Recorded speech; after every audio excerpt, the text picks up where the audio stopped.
Well, good evening and welcome to Tucker Carlson tonight. President Trump's travel ban officially went into effect just a few seconds ago. We'll get to that momentarily.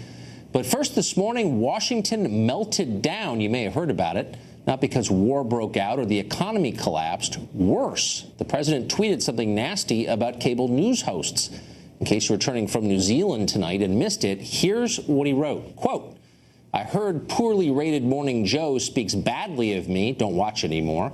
Then how come low IQ crazy Mika, along with Psycho Joe, came to Mar-a-Lago 3 nights in a row around New Year's Eve and insisted on joining me? She was bleeding badly from a facelift. I said no.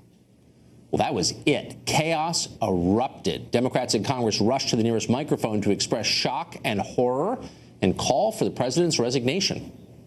I think it's so blatantly sexist. I don't even know that there's a question about it. But sad to say, I am still the highest ranking woman. I thought that was all going to be resolved in November. Instead, we have a person in the White House who not only doesn't happen to be a woman, but happens to disrespect women. That's too bad. You spend your time in the morning dealing with attacking human beings that happen to be Americans and happen to be the media. Well, let me tell you something, Mr. President. I've gone through, as a member of the Judiciary Committee, impeachments, but we can't wait that long. It is time for you to resign. Well, meanwhile, over at CNN, you would have thought a new ISIS torture tape had been released, except worse because it was Trump. The man who in his life and in the campaign has acted like a misogynist, a sexist, a sexual predator. He is just not a decent human being. This is objectively a statement from the highest office in the land, from the president, that objectifies women. This is a statement that is cruel. It attacks a woman's appearance. This dude, this disgusting dude, is the president of the United States and says, listen, you crazy lunatic 70-year-old man, baby, stop it. You are now the president of the United States, the commander-in-chief, and you need to stop acting like a mean girl. Got that? Because Trump attacked one woman, he attacked all women. He's a sexist because he's acting like, quote, a mean girl, which is suddenly a feminist thing to say, despite the fact it's an attack on girls. Okay, so what is this really about? Well, first, Trump is fighting back. The media suggests he's a mentally ill criminal. He calls them on their facelifts. He's a brawler. They're shocked by that, but they shouldn't be. There's something else going on, though. Trump doesn't play by the rules. He's a threat to the people who make and enforce the rules. In this case, the media establishment here in Washington. They hate him for that, and for good reason. They pretty much said so out loud today. I can tell you, working overseas in war zones, people are emboldened by the actions of this administration, emboldened by the all-out sort of declaration of war on the media. There are people in the country who don't understand that this is a cynical reality TV game and are going to hear over and over again from the president that the reporters, journalists, are enemies of the state. And someone, I mean, God forbid, but someone is going to do something violent against journalists in a large way, and then I know where the fault lies. In other words, disagreement equals violence. If you criticize me, you're a physical threat. I feel unsafe. You must be silenced. First they came for Morning Joe. You've seen this gambit on college campuses for years. It's how liberals silence dissent, by conflating contrary opinions with violence. If it's strange to see middle-aged reporters in a studio in Washington fretting about their own safety, it shouldn't be. Passive aggression is the universal currency of the left. Nothing is more empowering than victimhood. It won't be long before NBC's entire White House unit claims affirmative action status. So the left's response to this is predictable and silly. No surprise there. But that is no defense of these tweets. They were stupid and they were counterproductive. They achieved no policy objective. They elevated a televised sideshow to cultural icon status. They brought joy to the left while embarrassing the president's supporters. They allowed liberals to crow about the degradation of the public square, even as they financed their campaigns with donations from Hollywood sleaze merchants. Let's be totally clear about this and not lie about it. The left doesn't hate Trump because he's vulgar, though he is. They applauded when Barack Obama vacationed with rappers. They think Lena Dunham is an artist. They hired Kathy Griffin. No, they hate Trump because he's a nationalist who says the interests of America and its people ought to come first. And that's fine. Let them hate him for that. The rest of the country loves it. That's the real tragedy of today's tweets. They were a diversion. When the president talks about the people who elected him, he wins. When he talks about himself, the left does. The president was not elected to pick fights with TV hosts. He was elected because he promised an agenda the country actually needs, but nobody else but him was offering. So in case he's watching tonight, here's a quick recap of what the campaign was about. Secure the border, keep America out of pointless wars, replace Obamacare with a system that expands affordable coverage for the middle class, bring jobs to the heartland, push back against the vultures on Wall Street. That's why people voted for Donald Trump. That's what he ought to do. If the press doesn't like it, ignore them. If members of his staff try to divert his energy to other agendas, fire them. Rarely has a president been elected with a clearer message, a clearer mission: restore the middle class. If he sticks to that, he will win. If he doesn't, he won't. Joining us now is former Speaker of the House Newt Gingrich, author of the New York Times #1 bestseller, Understanding Trump. Mr. Speaker, thanks for joining us. Great to be here. So I think you understand the president. I don't understand why he would get in the way of what is a successful and needed message, soft nationalism, soft populism, with a distraction like this. He is an instinctive gut fighter. It bred into him probably by dealing with Page 6 in New York in the 1980s. It is so deep in his psyche that you hit him, he punches you. He doesn't think it would be good to punch you, would be bad to punch you. He punches you. And look, I don't defend some of the stuff he does. I've told him to his face. I think that I love about 80% of his tweets. We negotiated, I got up to 90. But the last 10% is hopeless. And it's just who he is. It's, you know, in many ways, he's an extraordinary historic figure. In some ways, you wonder, why does he undercut himself? And maybe eventually he'll learn not to do it. But it's integral to his personality. You hit him, he's going to hit you back. Is there someone in the White House who works for him, who has authority there, with a clear list of the objectives he articulated on the campaign? And by the way, the other night when he spoke in Iowa, keep the country out of pointless foreign wars, restore the middle class, jobs. Yeah. Do you think they're focused on those things? Look, I think 98% of the time, President Trump gets focused. He wants to make America great again. It's not just a slogan. He wants to create jobs. He wants to reform regulations. He wants to fix the health system.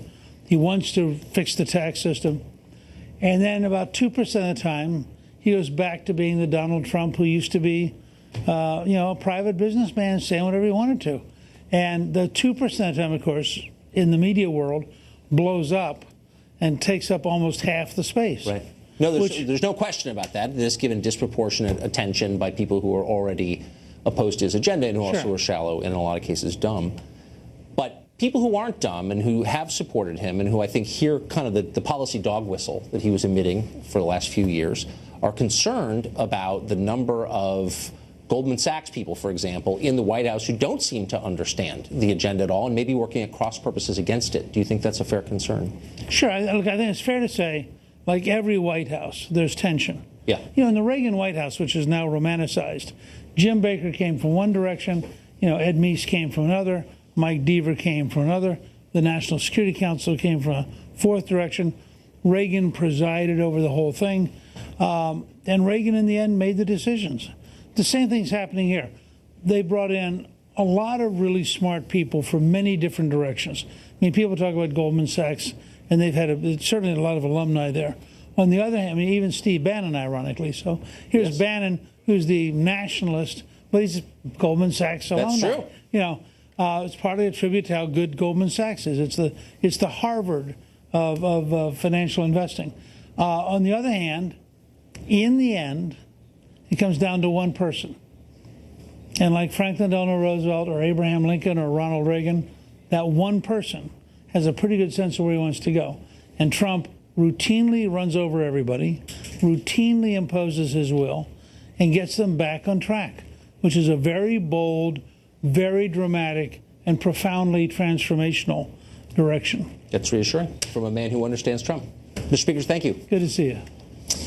Well, journalists are saying tonight that Trump's rhetoric is placing them in physical danger. Time to give them special status, safe spaces. In the White House briefing room, Jeff Mason writes for Reuters, is the current president of the White House Correspondents Association. He joins us now. Jeff, I'm not making the case that journalists ought to like Trump. He's attacked them a lot. He doesn't like them and says so. But I wonder if you're a straight news journalist covering the news, why you'd insert yourself into the story. And that's what you see on a lot of the other channels. People who are just, non-opinion people talking about themselves and basically showing their cards, showing their animus toward the president. How's that helpful? What examples are you thinking of? Well, I mean, you saw it on the clip we just played from CNN, where one of their foreign correspondents said basically what Trump said today makes our job more dangerous, empowers ISIS. I mean, that's a ludicrous statement. There's no evidence to back that up. That's not reporting. That's emotion. And it discredits the person who said it. But the president used an emotional tweet to criticize a working journalist. So I think that's probably what leads to... Working journalist might be a little strong, but a TV host, sure, yeah. She's a journalist. Yeah, okay, fine. Yeah, and I think that leads to putting journalism in the crux of the story. I think any good journalist would prefer not to be the center of the story. I certainly would prefer to be writing about the news, asking about the policy, writing about the substance of what a White House is doing. But the president creates news with his tweets, as you two were just discussing. So, as I just said, the president doesn't like journalists, but straight journalists probably shouldn't say in public they don't like the president or give that impression, because that undercuts their role as an objective observer of the news. And yet, no one seems to be reining them in. And I think it's doing damage to the perception that the press is objective. You think it's doing damage when? When reporters show how they really feel about a politician they're supposed to be covering objectively.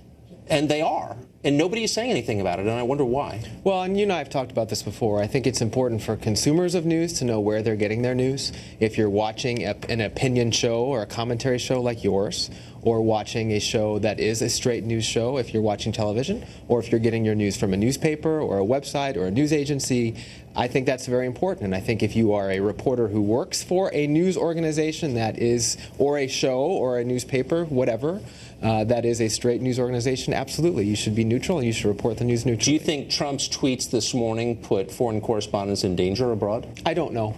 I can't answer that. I think that the White House was asked about that. Sarah Sanders, I think, said that President Trump, of course, does not encourage violence. But I think that the world is watching.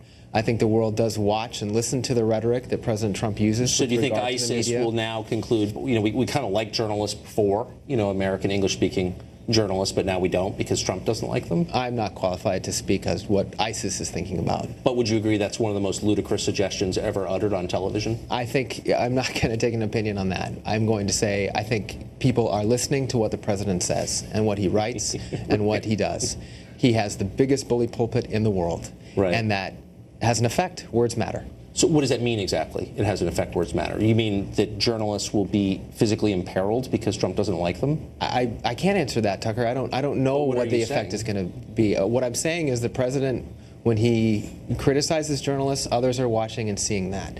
Whether it's a foreign leader in China, whether it's a person in a country who doesn't believe in press freedoms, they look at the United States as an example on how press freedom works. So last question. They look and they see what the president does, and that has an impact. It's debatable. We don't know whether it has an impact. We don't know whether the Chinese are saying, you know what, we're going to clamp down further. We're going to do another deal with Google to clamp down on press freedom because of what Trump said. Really quickly, do you think when the president says the press has personal animus toward me, they don't like me, and it makes me mad, do you think he has a point? I think that any president probably is going to be unhappy with his coverage. But do you think he's making a fair point? Do you think the press doesn't like him? I think when he says he's unhappy with his coverage, that is a legitimate point to make. Absolutely. Thanks for joining us. My pleasure. Well, today the U.S. approved Kate's Law. It would crack down on illegal aliens who re-enter the U.S. After the break, we'll talk to someone who says this law handles immigration in completely the wrong way.